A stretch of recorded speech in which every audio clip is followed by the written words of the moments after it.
The surprising secret to winning at life.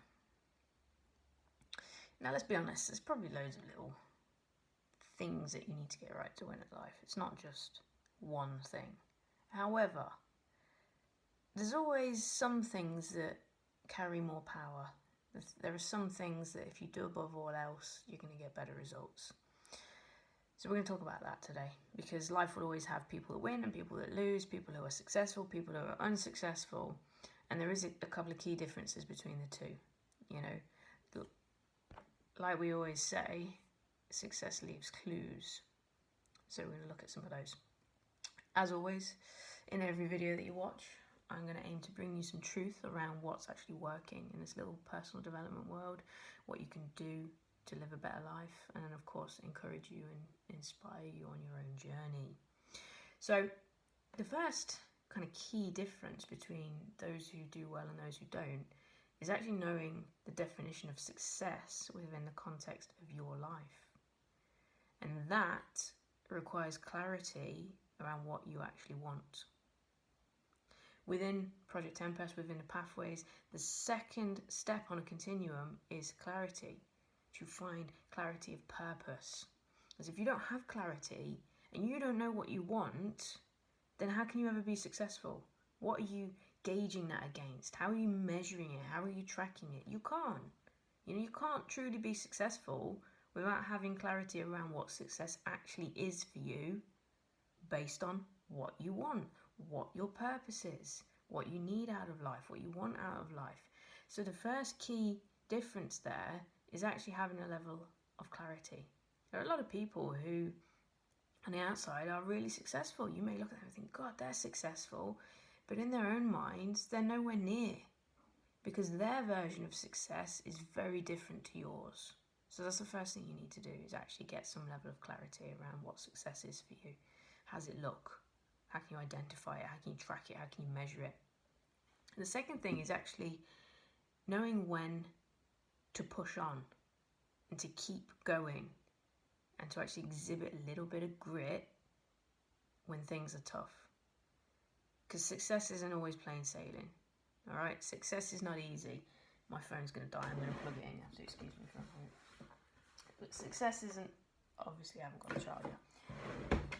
Success isn't always plain sailing, you know? Pretty much an example of what's happening right now. Things don't go to plan. Things don't work. And that's part of life. That's part of the experience. And you've got to learn how to actually continue. You know, when the shit is hitting the fan, oh, hello, now my laptop's having a meltdown. There we go.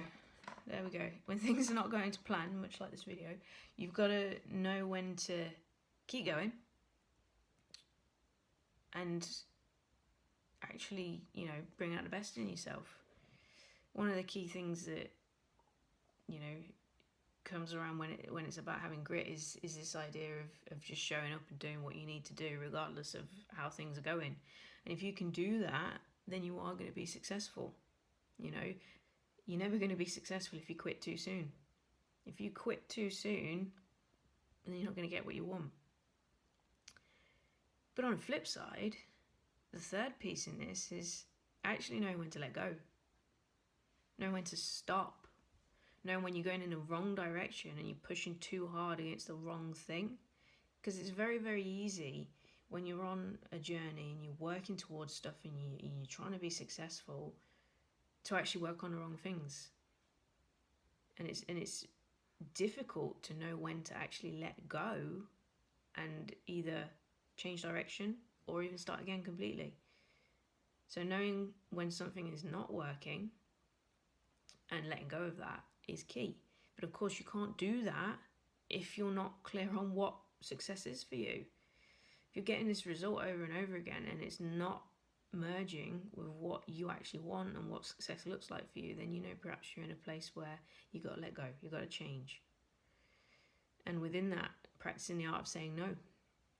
Saying no to the things that don't move you closer to success. Saying no to the things that don't get you where you want to go. Saying no to the things that don't serve you. That is a skill. And when you master that skill, you actually get better at being you and knowing your own truths, which will always, always be tied to what you value, which will always be reflected in what you want for your life. So, although there are many, many, many things involved in being successful, there are many, many things that separate the winners from the losers and the successful from the unsuccessful. The key, one of the biggest keys, is actually clarity. Clarity around what success is and what you want. Clarity around knowing when to carry on, when to demonstrate some grit and when to just keep pushing. And clarity around when to actually let go and to say no and to change direction. So I'd love to know in the comments, what does success actually look like for you? What does success look like in your world? Drop it in the comments, let me know.